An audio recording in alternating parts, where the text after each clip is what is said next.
What if the man you loved won millions overnight, and then kicked you out of your own home without a second glance? No warning, no apology, just trash bags on the porch and your name erased from the life you built together. A single piece of paper signed in blue ink that would turn his victory into her comeback. Oh. This isn't just a story of betrayal. It's the rise of a woman who turned heartbreak into harvest. If you're new to the channel, please subscribe. Like the video, and tell us in the comments where you're watching from. Now, let's jump into the story. In the heart of Tuscaloosa, Alabama, the sun had barely risen when Malia flipped the open sign on the fogged-up window of Betty's breakfast barn. She wore her faded pink apron, hair tied in a scarf, and hands already dusted with flour. Small diner smelled like grease, coffee, and cinnamon toast. It wasn't glamorous, but it paid the bills most months. Malia was 34, the kind of woman who didn't complain when her feet ached, or when Eli, her 10-year-old son, needed lunch money she didn't have. She'd been raising him alone since his father left during the first trimester. Now Eli was her reason, her rhythm, her everything. She had her routines. Wake up at 5, prep biscuits and bacon, serve customers with a smile, and close up by 2. After work, she picked Eli up from school, helped with homework, made dinner. Sometimes took a second shift at the local grocery just to make ends meet. Her house was tiny, her couch sagged, and her pantry was filled with dollar store pasta in hopes that next month would be easier than the last. It was a Thursday afternoon when she met Leon. The kitchen faucet had burst and water sprayed like a fountain across the linoleum floor. Frustrated and soaked, Malia rushed next door to ask Mrs. Grace, her elderly landlord, for help. Mrs. Grace didn't hesitate. She called her nephew Leon, who lived 2 streets over.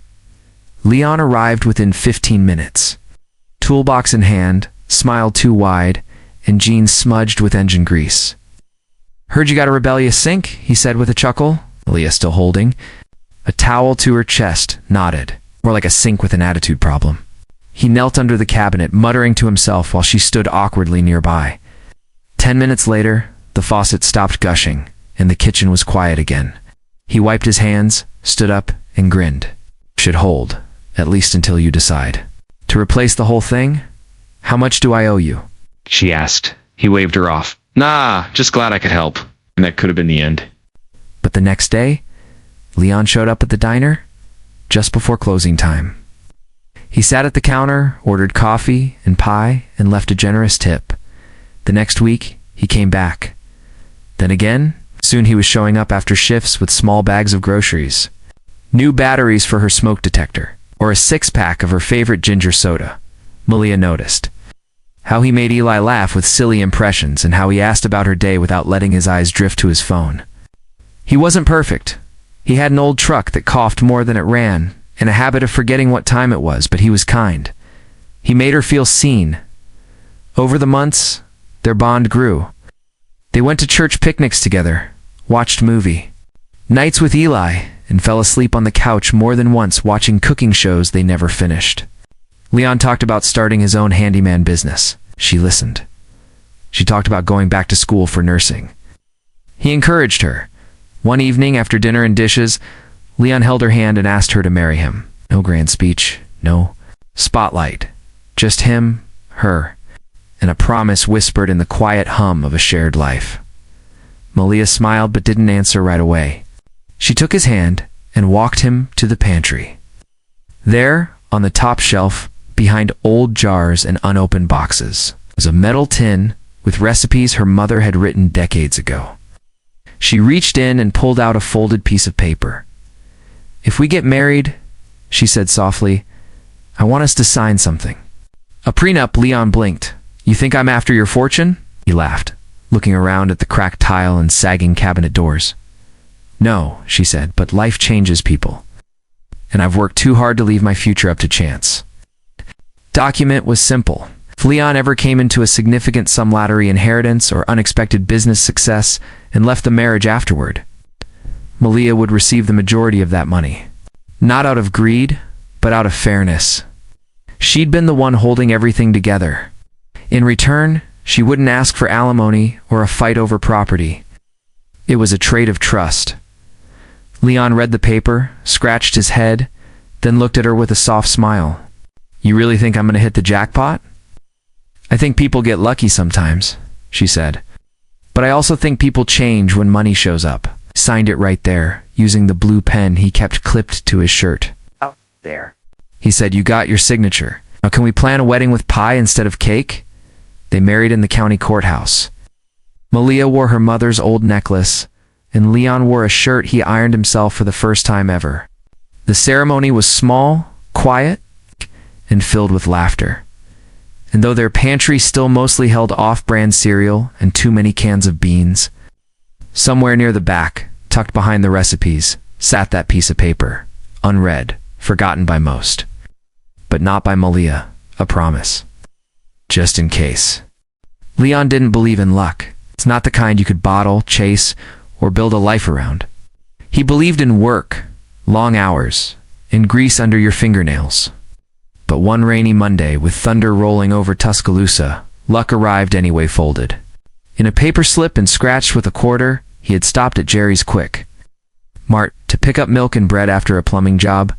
The sky had burst open just as he reached the parking lot, soaking him from boots to collar. As he waited at the register, dripping and shivering, his eyes landed on the bright lottery display next to the gum and lighters. Give me one of those, he said, pointing without thinking. Just one? The cashier asked, half-dash smiling. Double quotes, yeah, one's enough. Wiping water right there on the counter, wiping water from his brow. The numbers appeared slowly, almost stubbornly. First 2 matches, then a third. His stomach flipped. You okay? The cashier asked, frowning. Leon didn't speak. He turned the card around and held it out like it might explode. Sir, the cashier said after scanning it, his voice rising. You won. Leon blinked. How much? $15 million. The number landed on his chest like a truckload of bricks. $15 million. The cashier repeated it again, this time louder. Customers turned their heads. Leon's hands started to tremble. What do I do now? He asked. Go downtown. Lottery office. Bring your ID. Sign some papers. They'll handle the rest. He drove home in silence. The windshield wipers clicked like metronomes, keeping time with his thudding heart. He thought about telling Malia the second he got through the door, but something stopped him. Not yet, he thought. Just one night. Let me breathe. He barely slept. He laid on the couch, wide-eyed, staring at the ceiling fan. Ass. 15 million. The thought was too big to hold. The next morning, dressed in the only suit he owned, and with shaking hands, Leon claimed the prize. He chose the lump sum, walked out of the lottery office with paperwork, a thick envelope, and a headache. After taxes, he'd be walking away with just under 9 million. Still more than he had ever dreamed of. Still enough to turn a life upside down. When he pulled into their gravel driveway, Malia was in the garden, pulling weeds. She looked up and smiled. You okay? He nodded too quickly, just tired. She kissed him on the cheek and went back to tending the soil. For a moment, Leon stood on the porch, watching her. There was a lump in his throat. He remembered every night she had packed his lunch when he didn't have work. Every time she patched his shirts, every bill she covered when his gigs dried up. But the thought crept in anyway. What if this changes everything? He didn't tell her that day, or the next. He opened a new account, bought a nicer truck, and started ordering tools he never could afford before. Malia asked questions, but he waved them off. A friend lent me some money, he said. I'm going to pay him back when jobs pick up. That's a pretty generous friend, she said with a raised brow. He laughed and changed the subject. A week passed, then 2. Leon rented a second phone under a fake name. He started getting calls from old friends, strangers, even a woman he once dated years ago. The money hadn't just knocked on the door. It had blown the door off its hinges. Then came the day everything started to shift. Leon came home late, the smell of someone else's perfume clinging to his shirt. He didn't look Malia in the eye. She didn't ask, not yet. But something inside her shifted, a quiet alarm. He started sleeping in the guest room, said he was up too late, didn't. Want to disturb her? Malia didn't push. Instead, she went to the pantry, pulled down the tin, and checked that the folded paper was still there. It was one night. Leon came home grinning, drunk on champagne and adrenaline. He stumbled through the door, holding a box. A beach house, he said. Malia frowned. What? Florida. A real nice place. Ocean view. She looked at him. Leon. Where's this money coming from? He paused. Too long, then shrugged. Don't worry about it. She did. 2 days later, Malia's name disappeared from their joint account. The credit card was declined at the gas station. Eli asked why Dad wasn't at dinner. She didn't have answers. Leon was slipping away, and the man who once fixed her sink for free now had an empty look in his eyes. Like a stranger who didn't remember the promises whispered over peanut butter sandwiches and payday coupons. One evening, she came home to find her key no longer worked, and the locks had been changed. On the porch sat a garbage bag filled with her clothes and a note written in Leon's scrawled handwriting. Don't come back. It's over. Just like that, Malia didn't cry. Not at first. She walked to her car, sat behind the wheel, and stared at the horizon. Then slowly she opened the glove box and pulled out her phone. She dialed one number. Candace, she said. Voice steady. You remember that prenup? The one you made Leon sign before the wedding? Her sister asked. Yes, what about it? Malia closed her eyes. I think it's time to use it. The storm clouds rolled over Tuscaloosa on a Wednesday morning, low and purple, as if the sky itself sensed a confrontation coming. Inside her sister's tiny apartment, Malia sat at the kitchen table with a single sheet of paper spread flat. Before her, the ink had faded a little in 5 years, yet every line remained clear. The signatures, the notary stamp, the clause that gave her full claim to any sudden fortune if Leon ever walked away. Candace poured coffee into mismatched mugs and broke the hush first. You sure? She whispered. Malia nodded. He left me with a trash bag and a locked door. I'm done asking polite questions. They drove across town to meet attorney Denise Hatcher, a small woman with sharp eyes and a sharper mind. Denise read the prenup twice, tapping her pen with each paragraph, then looked up and smiled, a smile not of comfort but of certainty. He doesn't have a loophole, she said. He signed this of his own free will. The lottery winnings fall under windfall. If he filed for divorce or even implied abandonmenter, entitled to every dime. Malia's stomach twisted. It wasn't greed churning in her gut. It was justice, mixed with grief. Ice thought of the night Leon first joked about the prenup, how they had laughed over cheap wine in the pantry, promising they'd never let money change them. That pantry now felt like a relic from another lifetime. Denise slid a stack of forms across the desk. We'll file for equitable enforcement in county court. Once the judge reads this, Leon will have 2 options, transfer the funds or fight and lose more in legal fees. But you have to be ready for ugly tactics. He already used them, Malia said under her breath. 3 days later, a courier delivered the notice to Leon's temporary condo downtown. He was sipping bourbon with 2 new business partners, men, who smelled of cologne and fast cash when the envelope landed on the granite counter. Leon ripped it open, scanning the legal language. His glass clinked hard against the sink. What's wrong, brother? One partner asked. Leon's face tightened. Just paperwork. Nothing serious. But inside, panic howled. He had forgotten the prenup, entirely buried it under memories of late rent and shared dreams. Now it returned like a ghost with perfect timing. He dialed Malia, but she didn't answer.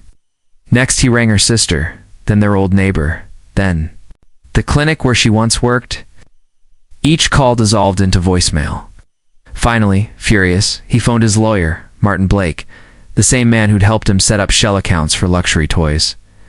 We can stall, Martin said, maybe argue. Duress or unfair terms? Just stall her, Leon snapped. I'll handle the rest. But Leon's version of handling was a blur of poor choices. He sold the beach house at a loss to cover gambling debts, poured more cash into a failing car flip scheme, tried to buy silence from the last girlfriend who had discovered his lies. Money leaked out faster than he could hide it. The stall tactic was all he had left. When Leon's formal response arrived, Malia sat on Denise's office couch, reading each accusation. Malicious intent, emotional coercion, fraud, every claim. Painted her as a schemer who'd tricked an innocent man. Malia's pulse pounded, yet her voice stayed calm. Lies can shout, she said. Truth still stands. Denise filed a motion for immediate injunction, freezing Leon's remaining assets. The judge signed it within 48 hours. Leon woke to discover his accounts on hold, credit cards declined, luxury car repossessed from the condo parking lot. Raged, flared, but paperwork beat fists every time. Still, he tried one last angle. Late one evening, Malia's phone vibrated. An unknown number. She hesitated, then answered. Leah, please. Leon's voice broke through, thick with desperation. I messed up. Those people, they drained me. I can fix it if you drop the case. We can talk. Malia closed her eyes, memories flashing, the locked door, the perfume on his shirt, the note that said, "Don't come back." She spoke softly. There's nothing left to fix, Leon. I'm fighting for what you promised me. It's just money, he pleaded. Then you shouldn't mind losing it, she replied, and hung up. Afterward, she sat on Candace's porch under string lights, tears sliding down but silent. Candace squeezed her hand. Every step forward feels heavy until the ground evens. Out, she said. Court day arrived like a drumbeat. The hallway outside the courtroom buzzed with low voices. Malia wore a simple navy dress and flats. Candace stood beside her, solid as brick. Leon shuffled in moments later, suit wrinkled, eyes sunken. He tried to meet Malia's gaze seeking pity. Nostalgia? But she turned toward the double doors. Inside, Judge Ramirez listened to arguments. Martin Blake spun tales of intimidation, claiming Leon hadn't understood the document.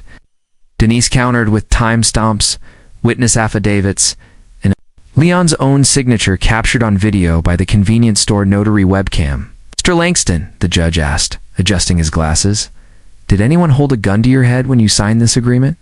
No, sir, Leon muttered. Were you promised something that never materialized? No, sir. Then this contract is valid. Assets will transfer immediately. The gavel struck once sharp final. Leon sagged. Malia exhaled but didn't smile. Relief wasn't joy. It was simply air returning to lungs after too long underwater. Outside the courthouse, gray clouds began to break, thin sunlight spilling over the steps. Leon approached, shoulders slumped. Leah Candace stepped forward, blocking him. You had your chance. Leon's lips trembled. He turned away, walking down the steps alone, a man who had traded loyalty for illusions and lost both. Malia watched until he disappeared into traffic, then faced the horizon. The fight was finished, but another chapter waited, one without locks changed in the night. Without whispered blame, without hunger disguised as love, she thanked Denise, hugged Candace, and felt a gentle weight lift from her spine. Right. Somewhere. Far off, thunder rolled again, but this time it sounded like distance. She walked toward her car, keys in hand, eyes steady, the letter of promise now fulfilled, the future hers to plant. The morning air in Palmetto Springs was soft and sweet, filled with the smell of wildflowers and fresh soil. It had been 3 months since the court ruling, and Malia was still adjusting to the quiet. She no longer woke up bracing herself for the day's next storm. Instead, she moved through each morning slowly, like someone relearning how to breathe. She had bought a small farmhouse at the edge of town. It was modest, tucked between a pair of old oak trees and surrounded by acres of green space that begged to be turned into something living. The porch creaked, the roof needed work, and the shutters leaned a bit to the side, but the land was rich, and the silence around it was the kind that felt safe. Malia had spent her first few weeks cleaning out cobwebs and dust. She painted the kitchen cabinets a soft yellow, scrubbed the floor with lemon oil, and hung wind chimes that sang with the breeze. Every task grounded her, gave her hands something to do while her heart found its rhythm again. The backfield became her sanctuary. It started with a few rows of tomatoes and bell peppers. Then came lavender, rosemary, and mint. Neighbors began to notice. Old Mr. Calvin from down the road dropped by with tips about composting. Ms. Jeanette, who owned the feed store, brought over a box of seedlings. Word spread, and people came not with questions but with kindness. One Saturday morning, Malia walked barefoot through her rows of green, her fingers brushing against the leaves. Bees buzzed lazily around her, and the sun warmed her skin. This was the life she had built, not given. No one had handed it to her. It came from every night she cried silently and still showed up the next day. From every patient she cared for. Every meal she skipped to make ends meet, every boundary she held even when it hurt. One afternoon, as she was planting a new line of marigolds near the fence, a boy named Lucas wandered in from the road. He looked about 10, thin with sharp eyes and a hesitant smile. "Miss Malia," said, "my grandma said you might have extra seeds." She paused, wiping sweat from her forehead. "I sure do." "What are you planning to grow?" He shrugged. "Don't know yet. Never planted nothing before." She smiled, handed him a handful of small seed packets, and knelt down beside him. "Then let's start with something easy. How about green beans? They grow fast, gives you hope." Lucas grinned. He came back the next week, and the next. Sometimes he brought his little sister. They helped water, pulled weeds, and asked questions with wide eyes. Malia never said no. Watching them reminded her of herself once unsure, once you in her OT. Malia also began volunteering once a week at the Women's Resource Center. She led a small group called Fresh Start Fridays, where women from all walks of life gathered to talk, laugh, and sometimes cry. She didn't share the whole story of what had happened with Leon. She didn't need to. They could feel it. In her presence, in the way she listened without judgment. In the way she said, "You still matter," like she meant it. Money sat quietly in the background. It paid off her debts, helped her donate new uniforms to the clinic she once worked at, and gave her the freedom to live without fear. But it never became her center. The garden was her wealth, the laughter of children, the smell of rosemary in the kitchen, peace of sitting under a star-filled sky with no urgent thoughts. These were her treasures now. Sometimes people asked if she ever heard from Leon. She didn't. The last she knew, he had left the state.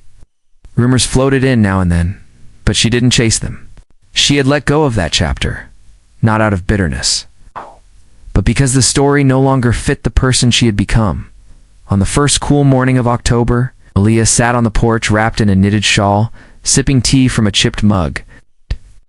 Gardens stretched before her, like a quilt of color and life. Behind her, inside the house, was a shelf filled with books. A dog napping on a handmade rug, and walls painted in warm, earthy tones. She pulled a notebook from her side table and opened it. On the first page, she had written a single sentence. "Where the garden grows, so do I." And that was true. She had grown taller in spirit, deeper in strength, wider in grace. She had learned that loss doesn't mean failure, it just means space for something new to bloom. That evening, as the sun dipped low and cast long shadows across the yard, Malia lit a single candle and placed it by the window. It wasn't for Leon, wasn't even for what she'd been through. It was for the woman who had made it through every storm and still knew how to glow. The garden rustled gently in the breeze, and Malia stood barefoot in the grass, feeling the earth firm beneath her. She didn't need anyone to tell her she had made it. She was the proof, planted in every row of beans, rooted in every blooming flower, and rising with every new dawn.